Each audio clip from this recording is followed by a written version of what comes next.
vector arithmetic.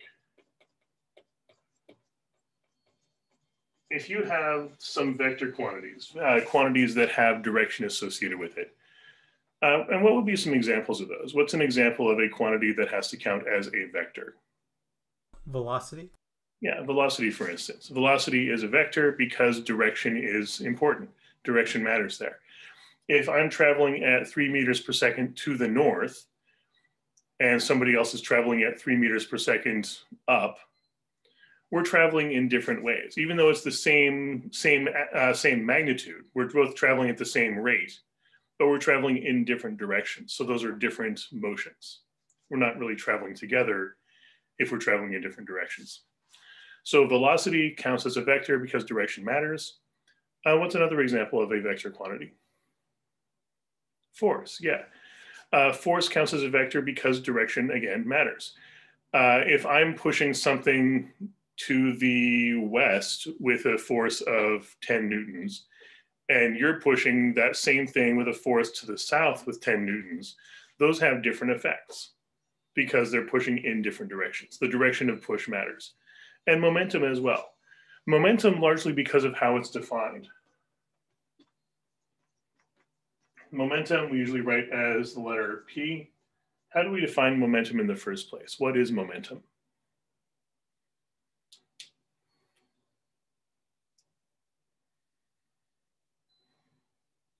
Or how would you calculate the momentum of an object?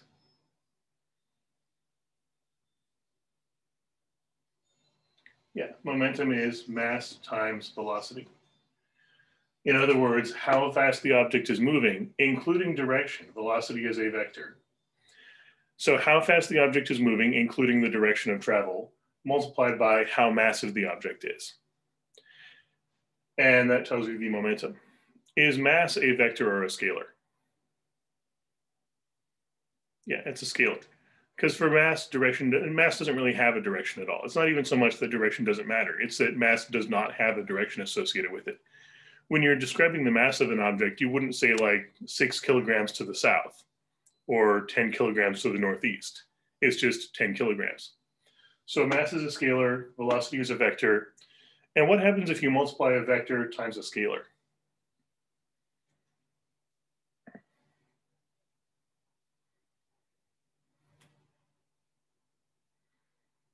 Like if you've got some vector, let's say vector x is this vector. And if you just multiply that by a scalar, let's say you want to make the vector 3x. If x is this vector, how would 3x look? What would be different?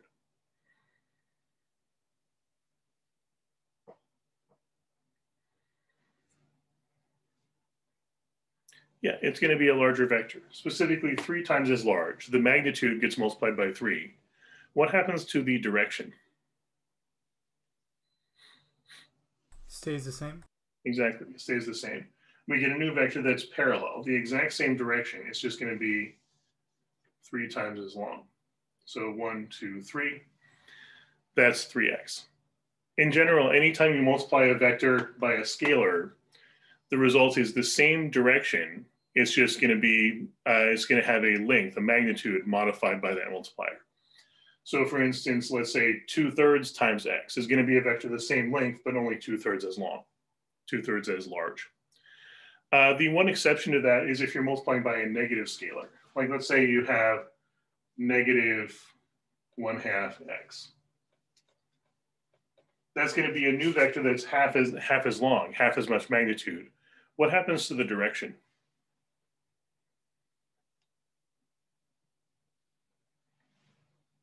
What would you expect a negative sign to do to a vector? Yeah, it flips the direction. So x is pointing to, let's say, up and to the right. Negative x would be down and to the left. And then the 1/2 also makes it half as long. So something like that. It's still parallel, it's just the exact opposite direction. So a scalar multiplier can't make the result not parallel to the original. The result is going to be parallel to the original. The only thing a scalar multiplier can do is rescale it. This is really why it's called a scalar in the first place. It's just rescaling it to a larger or smaller size. And also, if the scalar multiplier happens to be negative, then the direction becomes exactly opposite. But you can't use a scalar multiplier to modify the direction beyond that. A scalar multiplier cannot make the result non-parallel to the original. Any questions on that so far?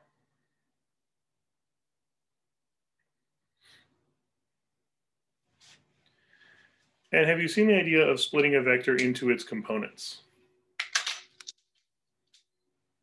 Because there's several ways you can describe a vector, right? One way is you can describe the vector in terms of its magnitude and direction. You could say, maybe we know the measurements of this vector. Maybe we know this vector is, let's say this is a vector measuring location.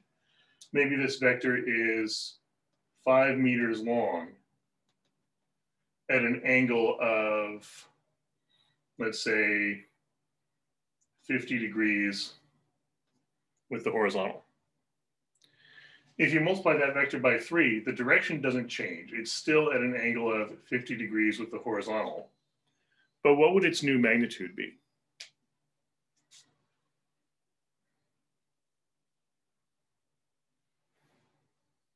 Yeah, we're multiplying by 3. That multiplies the magnitude by 3. So the new magnitude would be 15 meters. And if we take a look at the magnitude and direction, or sorry, the x and y components, because you can describe this vector in 2 different ways. You can describe the magnitude and direction as in this case, a distance and an angle.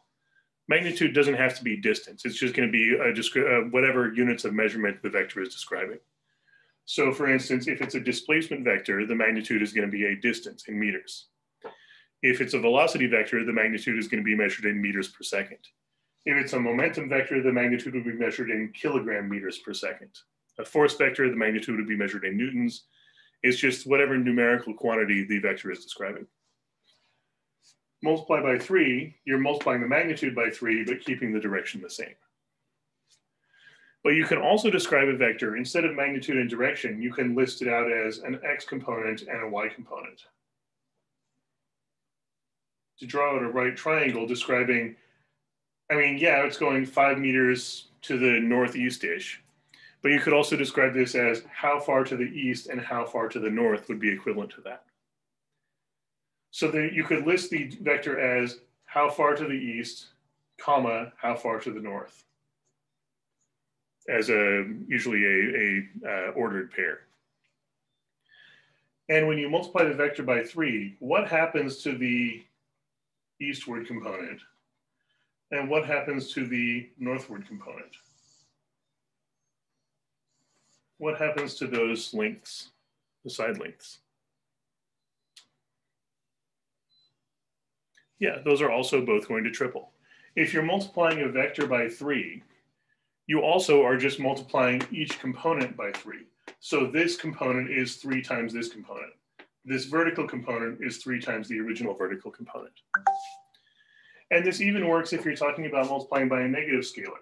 If you look at this value, this distance, and this distance, this horizontal component is -1/2 times this horizontal component. Negative meaning it's in the negative direction, to the left instead of to the right. And this vertical component is -1/2 times this vertical component. Negative in the sense that it's downwards instead of upwards. So this is one of the very convenient uses of writing a vector in terms of its components. If you list the vector in terms of its horizontal component, comma, vertical component, a scalar multiplier can just be applied to both components. It's almost like the distributive property. Not in the sense that we're distributing multiplication over addition, but in the sense that both components get multiplied by the scalar multiplier. Any questions on that so far?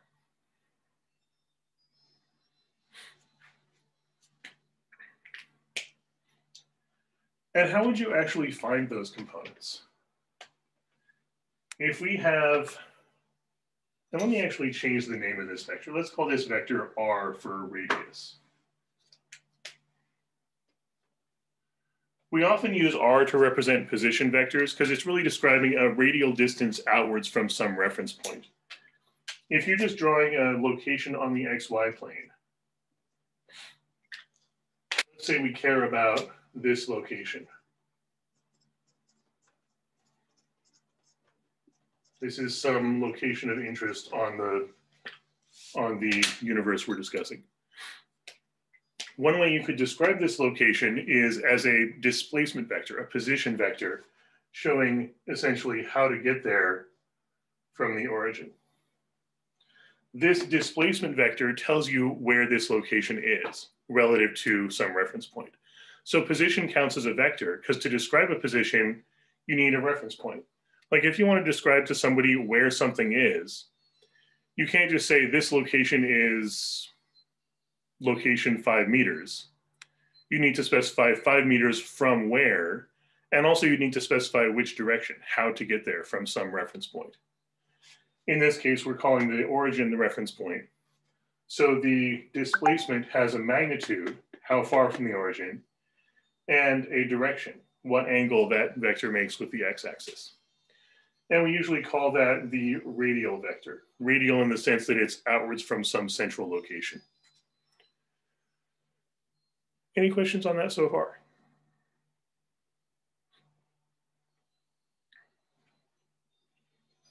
So you can describe that location as how far from the origin and in what direction, or you can describe that location as an x component and a y component. And if you know the magnitude and direction, how would you find the x component and the y component? What process could we use for that? Trigonometry? Yeah, we can use trigonometry. Because by setting up the x component and y component, we are by definition creating a right triangle. And so we can use basic right triangle trigonometry. Usually we're going to call these the name of the vector sub x and the name of the vector sub y. So r sub x and r sub y mean the x component of the vector r and the y component of the vector r. And those components individually can be treated as scalars. So how would you set up an equation using trigonometry to find, let's say, r sub x, the x component?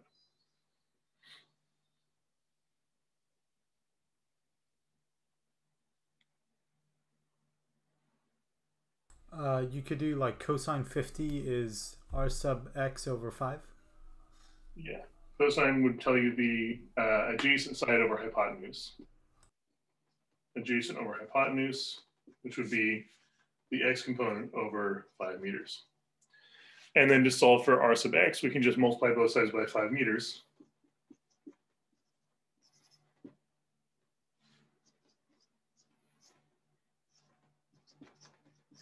Make that a little more clear. 5 meters times cosine of 50 degrees.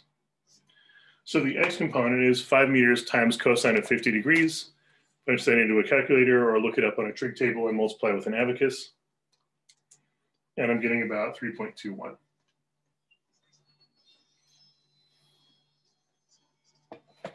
So that would be r sub x. And then for r sub y, we can use the same approach, except what would be different? Use sine. Yeah, r sub y is the opposite side, so we use sine of 50, or whatever the angle happens to be. Sine is opposite over hypotenuse, so that'll be y component over the magnitude. So ry is going to be 5 meters times sine of 50. 5 meters times sine of 50 is going to be 3.83, approximately.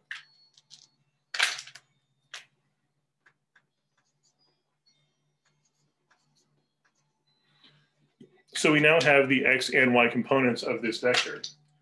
And we can use that to name the vector, or to describe the vector. We could say vector r is 5 meters in the 50-degree direction, 50 degrees from the positive x-axis. Or we could describe r as its x component, comma, its y component. And since those are both in meters, we can just factor out meters and write meters afterwards. Must all vectors have a reference point? Essentially, yeah, they're all essentially treated as being measured from the origin. And in most cases, I would say that only really matters for a displacement vector. And the thing is, you can move the vector around. Like if I draw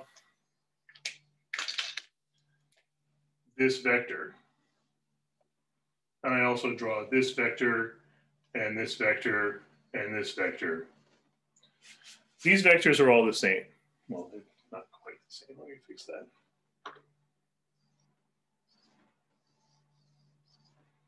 Close enough. So if two vectors are the same magnitude as each other and the same direction as each other, then those are really the same vector. Moving a vector around doesn't change the fact that it's still the same magnitude and direction. So a vector doesn't really have a location. A vector just has a magnitude and direction. If you move it to a new location, it's still the same vector. So it's sort of implied that the reference point is the origin, especially if you're talking about a displacement vector, if you're talking about measuring a location from somewhere else. But a vector in itself does not have a location. You can move it around and it's still the same vector. Any other questions on that so far?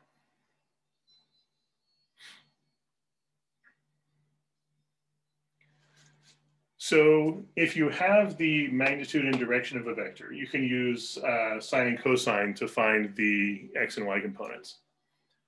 But this also can be reversed. If you have the magnitude and direction, sorry, if you have the x and y components, let's say you have a vector, let's say some velocity vector is 8,2 meters per second. And we want to know how fast does that actually mean and in which direction is the object traveling. I generally recommend actually drawing this out. 8,2 means 8 to the right, 2 up. Or if you're talking about north and south and east and west, this would presumably be 8 to the east, 2 to the north. So x component is 8.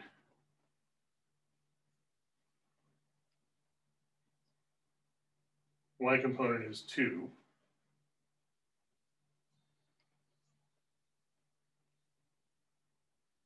Here's our vector.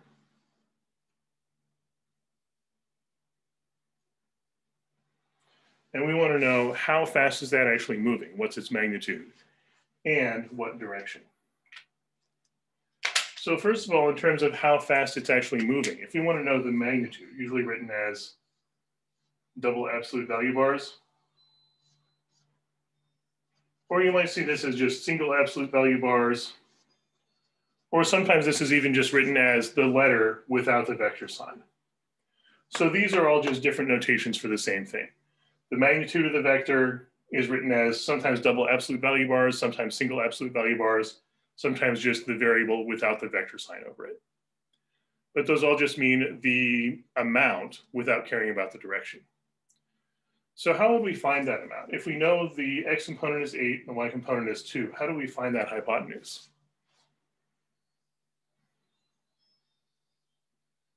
Pythagorean theorem. Right. We know two sides of a right triangle. We can always use the Pythagorean theorem to find the missing third side. So we can say leg squared plus leg squared equals hypotenuse squared. And I'm just going to write this as v without the vector sign to represent the magnitude. Plug in x and y, take the square root. We get v equals square root of 8 squared plus 2 squared.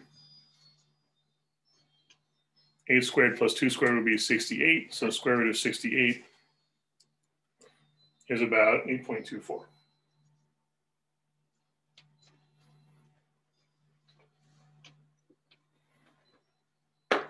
So that would be the speed, 8.24 meters per second. If the object is traveling 8 meters per second to the east and 2 meters per second to the north, that means it's really traveling 8.24 meters per second in this diagonal direction. And I often think of components, at least for velocity, I often think of components as how fast the shadow is moving. Like if you've got an object moving diagonally, imagine you've got a bright spotlight or the sunlight shining straight down, and the object is going to cast a shadow on the ground. The x component is how fast the shadow is moving on the ground. The y component, on the other hand, let's say there's a wall behind the object and you've got a bright spotlight shining horizontally. As the object travels, its shadow is moving up or down on the wall. So the y component of velocity is how fast is that shadow moving up or down on the wall. Any questions on that so far?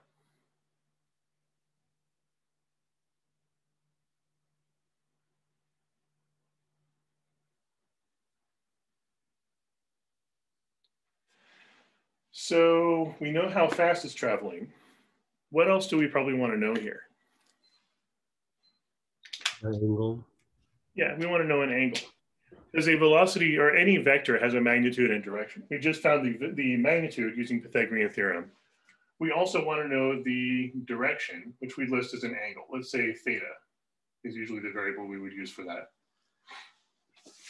To find theta,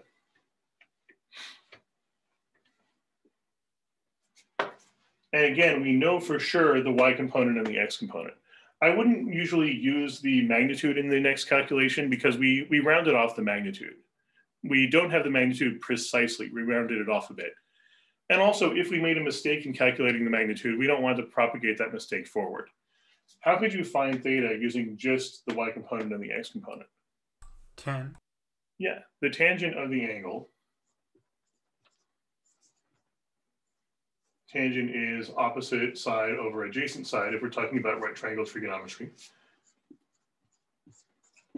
So that'll be the y component over the x component. We know the y component and x component. How do we get rid of the tangent?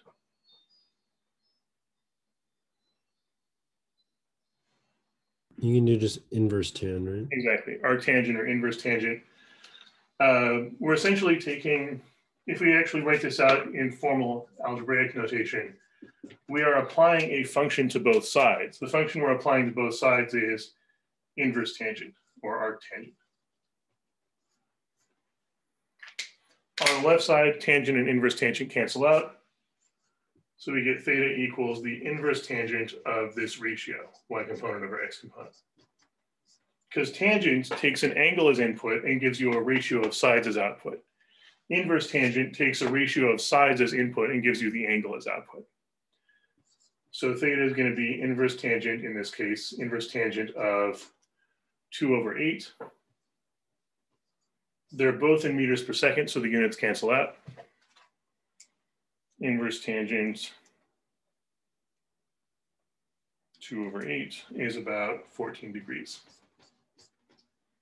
So that would be this angle. So we can describe this vector as 8,2 meters per second, as we described it in the first place, or we could describe it as v equals 8.24 meters per second at an angle of 14 degrees of elevation. Those are both perfectly adequate descriptions of this vector. Which one you want to use really depends on the context. Magnitude and direction usually gives you more useful information about what's going on. Usually you want to know how fast is this object moving and which direction is it traveling. But the x and y components are easier to use for almost every calculation. So generally, if you're going to be doing any calculations with the vector, I would recommend writing it in terms of its x and y components. The final result, if you want to know what's actually going on, I would convert the final result into magnitude and direction. And also the information is usually provided in the first place in terms of magnitude and direction. So it's important to be able to convert back and forth in both directions. Any other questions on that so far?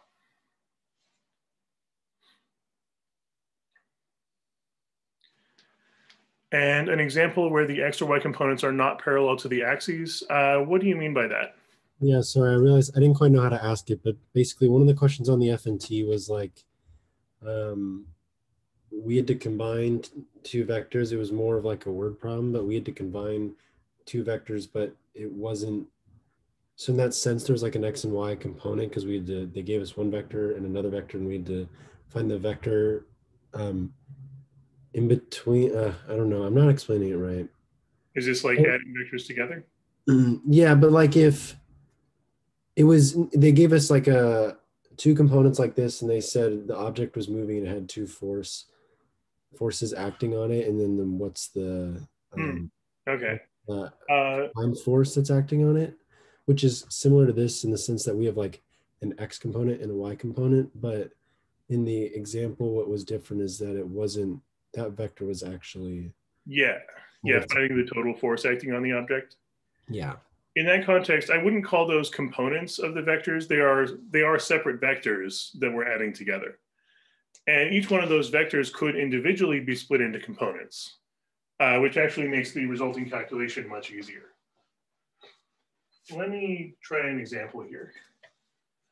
If we have a couple of vectors, let's say, let me just pull a couple of examples from the vector review worksheet.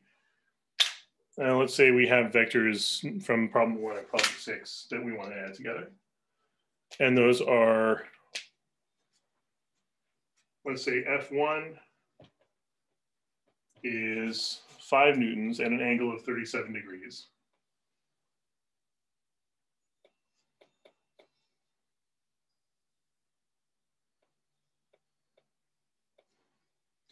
And force 2 is 18 newtons at an angle of 235 degrees.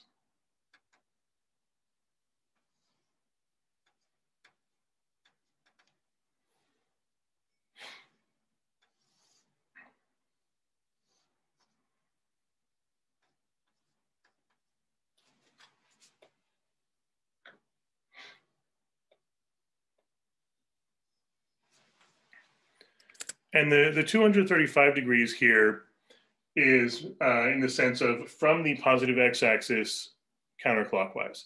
By default, we always measure the angles from the positive x-axis counterclockwise. And there are some other ways you could describe this angle also. If our vector is pointing in this direction, and the angle it makes with the positive x-axis counterclockwise is 235 degrees.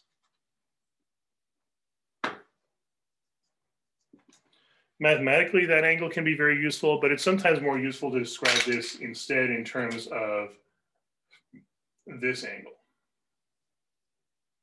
So what would this angle be? Or how would we find that? You subtract 180, right? Yeah, because this 235 degrees is 180 plus a little bit extra. Subtract 180, and yeah, we get 55. So this vector, this direction could be described as 235 degrees in standard position. Standard position for measuring an angle or measuring a direction is from the positive x-axis counterclockwise, or clockwise if you call the angle negative. Or you could describe this as 55 degrees below the negative x-axis. Or we might describe that as 55 degrees, if we treat these as north, south, west, east. If you imagine you're pointing to the west and you rotate 55 degrees towards the south, you could describe this as 55 degrees south of west.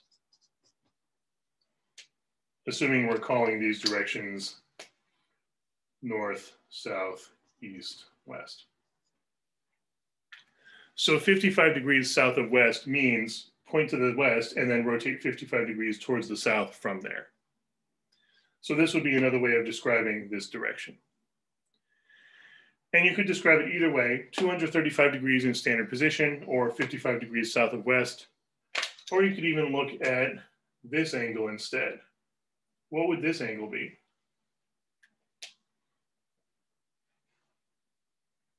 $35? Yeah, because these have to add up to 90. So you could say this is 35. So you could equivalently describe this as 35 degrees. And this would be if you start by facing south and rotate 35 degrees towards west. So we describe that as 35 degrees west of south. 55 degrees south of west, or 35 degrees west of south, or just 235 degrees, all mean the same direction. They're just different ways of describing it. Any questions on that so far?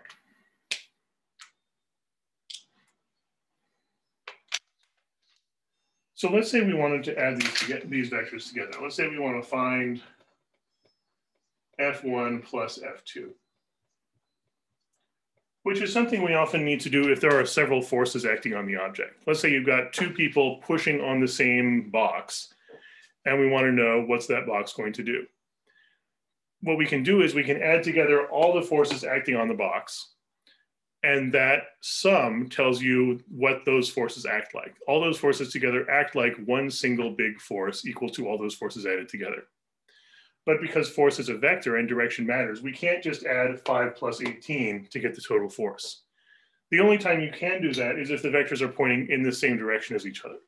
If you have like 5 newtons in this direction plus 18 newtons in the same direction, you can just add 5 plus 18. But since these are in different directions, we can't do that. Instead, one way we can do this, if you just draw your usual coordinate system, you could say one of the forces is 5 newtons this way.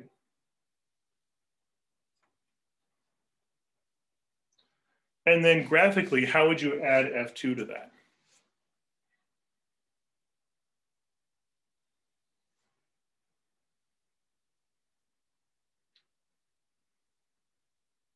If F1 says this far in this direction, and then you want to add F2, how would you draw in F2 on this diagram?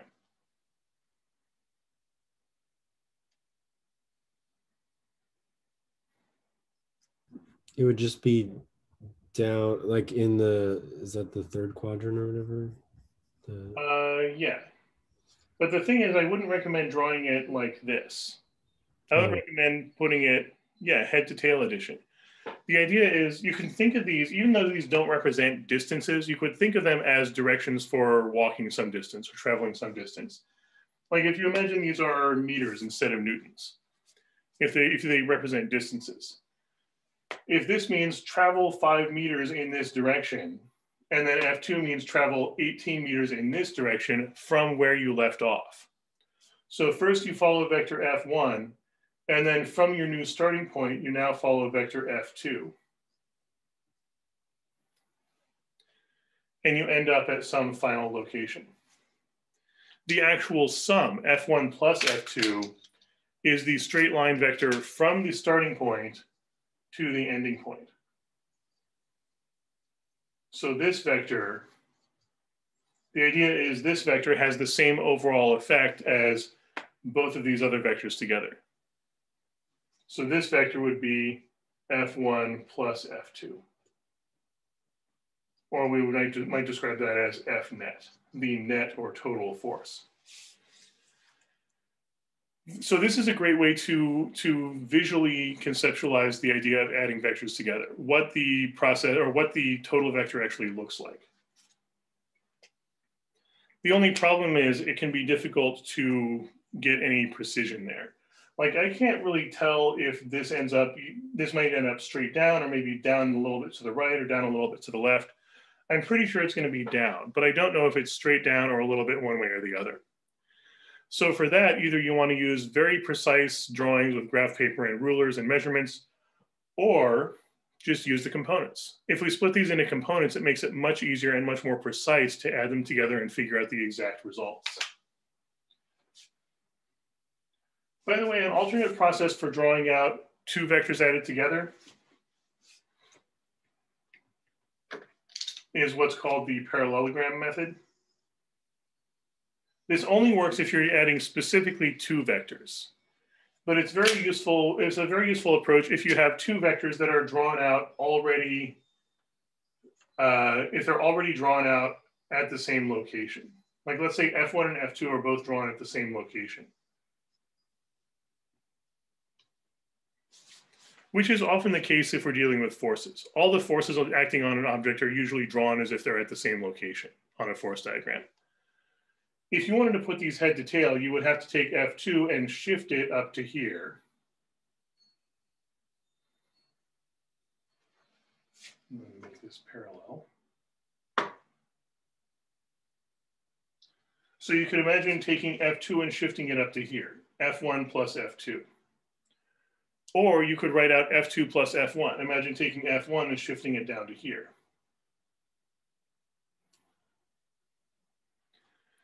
So, and the idea is addition is commutative. F1 plus F2 is the same as F2 plus F1. Either way, you end up with a parallelogram, and the sum, F1 plus F2, is just a straight line diagonal from original starting point to the opposite corner of the parallelogram. So this parallelogram method can often be a useful way of visualizing the sum of two vectors, especially if the two vectors are already drawn from the same starting point. Just fill in the rest of the parallelogram by imagining shifting those vectors, and the sum is just from the starting point to the opposite corner of the parallelogram. So that gives us a better idea that it looks like this is probably the sum is going to be down and a little bit to the right. But of course, we want to check that to be sure using the actual components. Any questions on the visualization so far? What it actually looks like to add vectors together?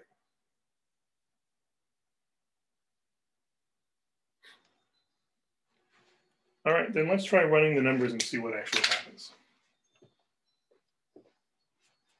To split these into components, first of all, 5 newtons at a 37-degree angle. How would we find the x and y components of that vector?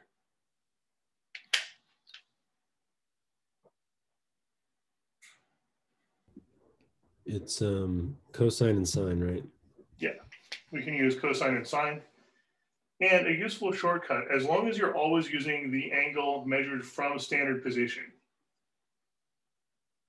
So from the angle measured from the positive x-axis counterclockwise, the y component is always going to be opposite, and the x component is always going to be adjacent. So that means as long as you're measuring the angle in standard position, and I would recommend drawing it out to make sure anyway, but as long as it's always in standard position, the y component is always going to use sine because it's opposite.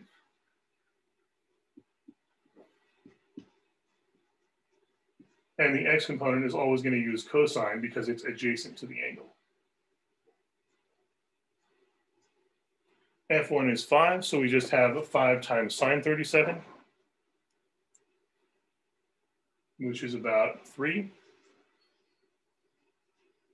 And F1 times cosine 37, 5 times cosine 37, which is about 4. So this ends up being a 3, 4, 5 right triangle. And in fact, I specifically chose the 37-degree angle to make that happen. In fact, anytime you see a triangle with a 37-degree angle, or with this angle being 53 degrees, that's specifically because whoever wrote the problem was trying to make it work out nicely as a 3, 4, 5 right triangle. 37 degrees doesn't just show up by coincidence. But this means we can write F1 as, instead of writing it as 5 newtons in a 37-degree direction, we can just write it as 4, 3. So this list of components, x component, comma, y component, has all the information of that vector. It's just information written in a different format. Any questions on that so far?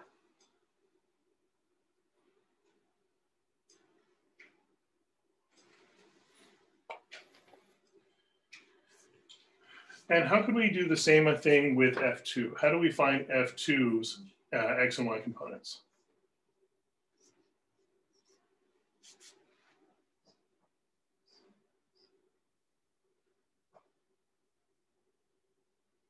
Is this angle measured in standard position?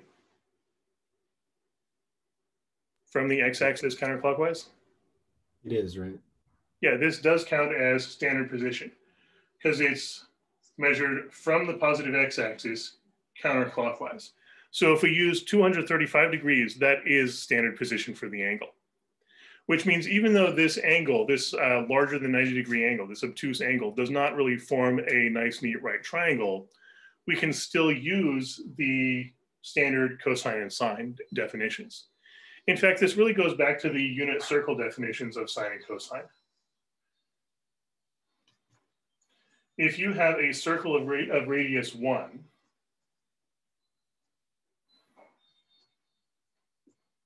and you've got some angle, that vector intersects the circle at the unit circle at some location.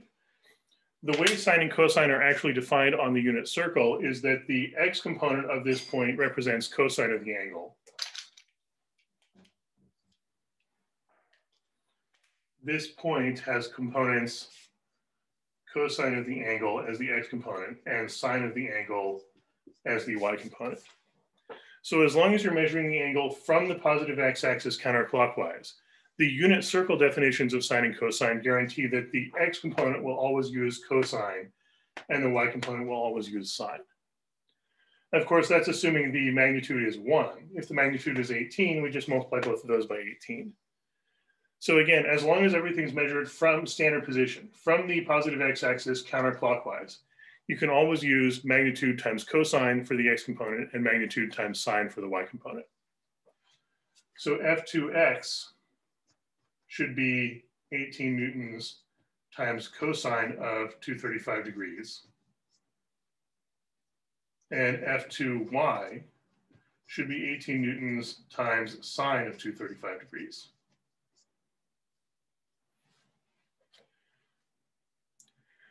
Yes, if we describe this as, I mean, the angle, the direction is 55 degrees south of west, but that's not describing it from standard position. That's describing it from one of the nearest axes. And you certainly could use the 55 degrees with sine and cosine in a different way, specifically writing it as a right triangle. But let's try punching these into a calculator and see what we get, and then we'll see how that compares to the right triangle. So 18 times cosine of 235, and cosine of 235 is a negative number. If you take sine and cosine of angles greater than 90 degrees, you can get positives or negatives, depending on which quadrant you're in. Cosine of 235 is a negative number. Multiplied by 18, we get negative 10.3 approximately. F2y, 18 times sine 235 is also negative. We get about negative 14.7. And why does it make sense for the x and y components to be negative here? Why should we expect that in the first place?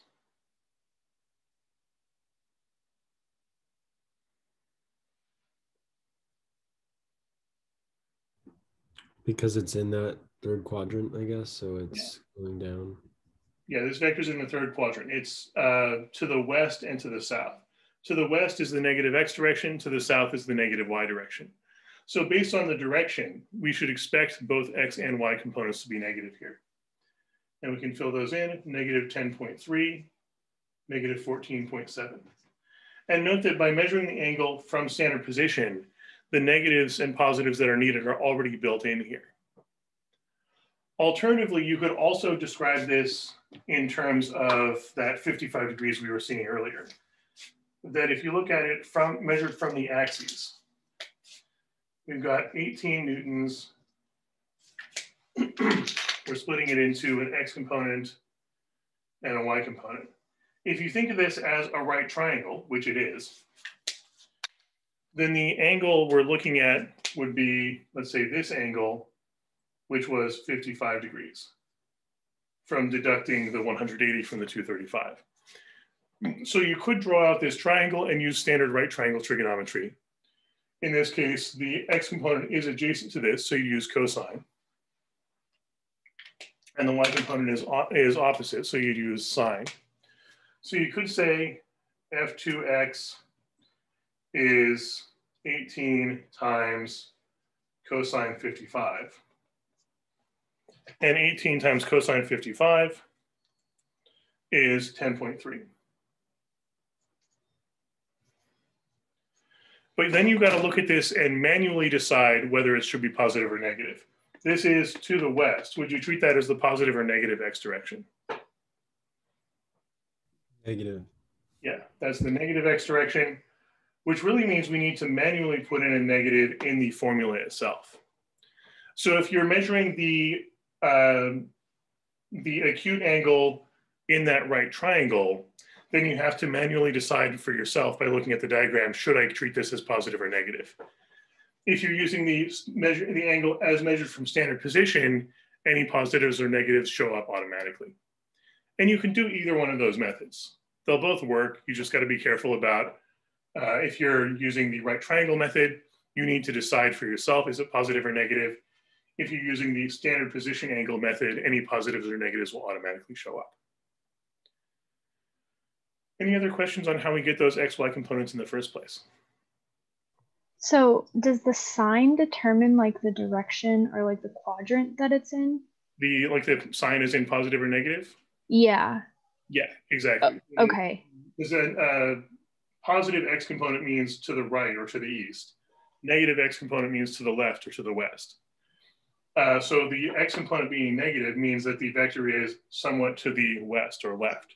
Okay. And the Y component being negative means the vector's Y component is downwards or southwards, depending on how we're interpreting these directions. Cool, thank you. Mm-hmm.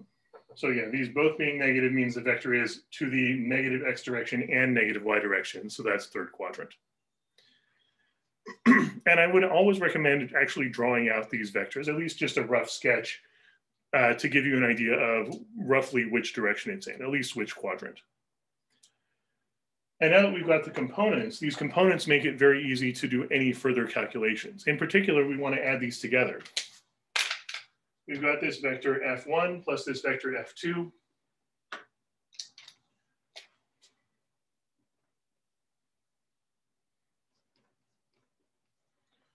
If we write them in terms of components, 4,3 newtons plus negative 10.3, comma, negative 14.7 newtons. Now that they're written in components, how would we add those vectors together? Can you just add the X values and then add the Y values? Yeah, exactly. The beautiful thing about components is that you can treat them completely independently. The X components of these two vectors can be added together without worrying about Y components at all. We just add 4 plus negative 10.3. And separately, we can add the Y component plus Y component without worrying about the X components at all. The fact that the components are perpendicular means they don't influence each other.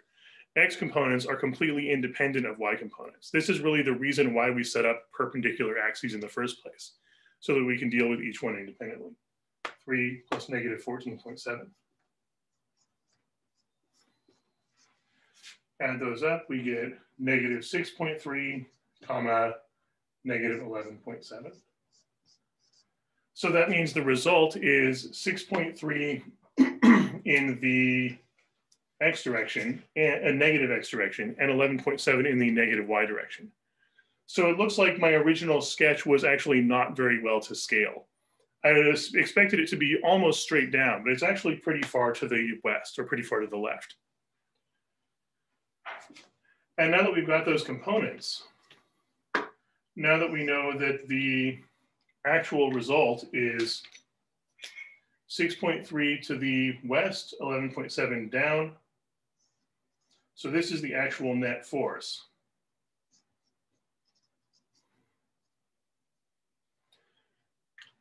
And we have this in terms of its components. We know that this is negative 6.3 as the X component and negative 11.7 as the Y component.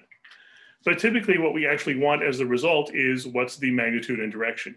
So how would we find the magnitude? How would we figure out how strong this total force actually is? Pythagorean theorem. Right, we can use Pythagorean theorem to find the magnitude. Magnitude of the net force is just going to be square root of, and since we're squaring these anyway, we can ignore the negative signs because a negative value squared will be positive anyway. So 6.3 squared plus 11.7 squared, and then take the square root.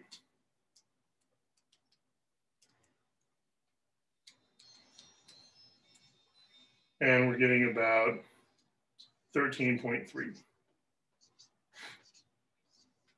So that's the magnitude of the net force. These two forces together act like one single big 13.3 Newton force. And note that that's weaker than 18 Newtons. They have partially canceled out because they're in not exactly opposite directions, but close to it. So it's going to be more about canceling out than combining. So the net force is 13.3 Newtons. And how do we figure out the direction here? Tangent? Yeah, tangent of theta should equal opposite over adjacent. Or if you're talking about standard position, from the positive x-axis counterclockwise. Let's say we call this angle theta. By the unit circle definition, tangent is y component over x component.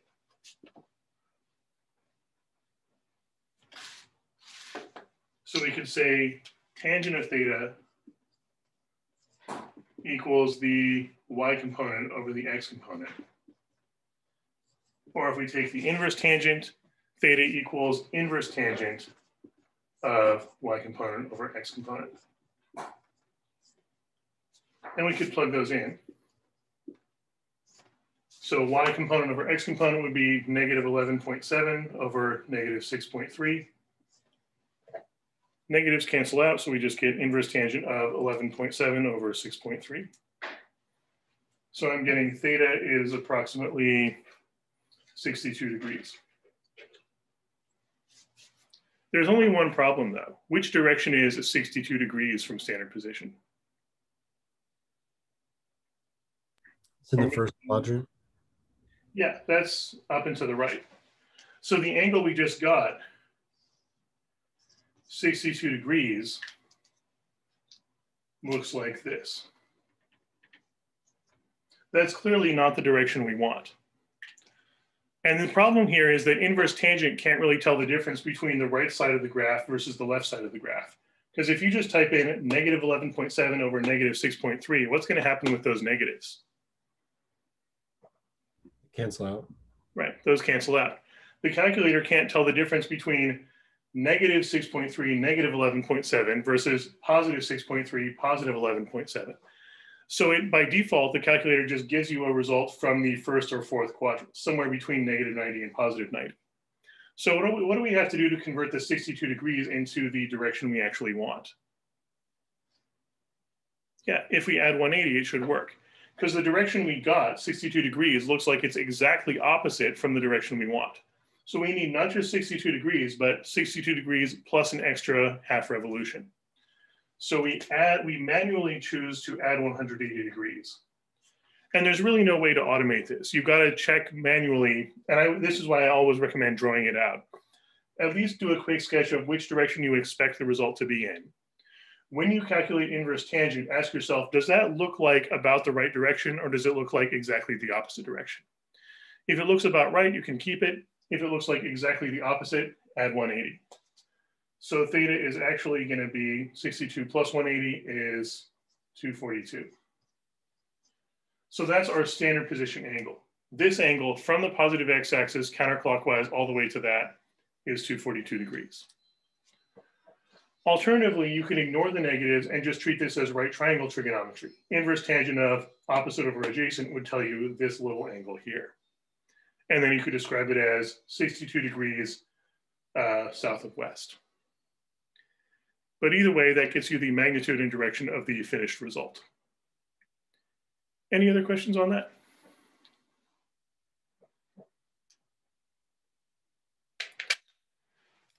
And if you want to get some more practice on this, math.ncheese.org/P7B has a vector practice worksheet with solutions. Oh, and I also wrote up solutions to the exponential decay worksheet on there. So you can get the solutions to that from that link as well. So get some practice with that. Have a good weekend, and I will see you next time. Thank you. You're welcome.